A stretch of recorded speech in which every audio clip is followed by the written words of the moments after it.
24 heures après l'attaque à la Nouvelle-Orléans, voici le récit du drame qui a fait 15 victimes, avec toutes les dernières informations dont on dispose, notamment sur le suspect. He was hell-bent on creating the carnage and the damage that he did. À 3h15 du matin, le 1er janvier 2025, un homme au volant d'un pick-up fonce sur la foule dans Bourbon Street. C'est une rue festive du quartier français de la Nouvelle-Orléans, une ville en Louisiane, aux États-Unis. And it was very intentional behavior. This man was trying to run over as many people as he possibly could. Il tue 15 personnes et en blesse des dizaines d'autres. Les festivités se transforment en cauchemar. Just heard this squeal and like the rev of an engine and then this huge loud impact and then the people screaming. The sound of crunching metal and bodies. We could see from our window some of the bodies that were being like lined up on there they had some tarp over there and it was just scary and I cried my eyes out honestly. Après avoir dévalé la rue à toute vitesse, il encastre ensuite son véhicule dans un engin de chantier. Il sort et ouvre le feu sur la police. Dans l'échange de coups de feu, 2 d'entre eux sont blessés et le suspect est abattu.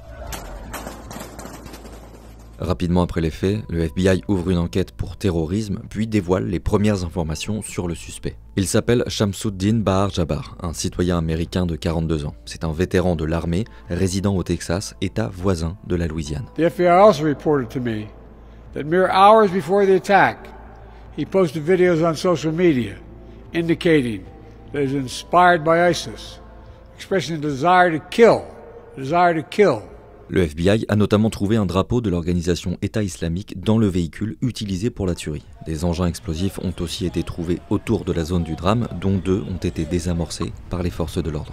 Selon le FBI, le suspect avait un ou plusieurs complices. We do not believe that Jabbar was solely responsible. We are aggressively running down every lead, including those of his known associates. Le président Joe Biden a ensuite déclaré que des investigations étaient en cours pour identifier une possible connexion entre cette attaque et l'explosion le même jour d'une voiture à Las Vegas devant un hôtel appartenant à Donald Trump et qui a tué une personne. Il a ensuite continué son allocution pendant laquelle il a rendu hommage aux victimes. I grieve with you. Our nation grieves with you. So many people around the world love New Orleans because of its history, its culture, and above all, its people. So I know, while this person committed a terrible assault on the city, the spirit of our New Orleans will never, never, never be defeated.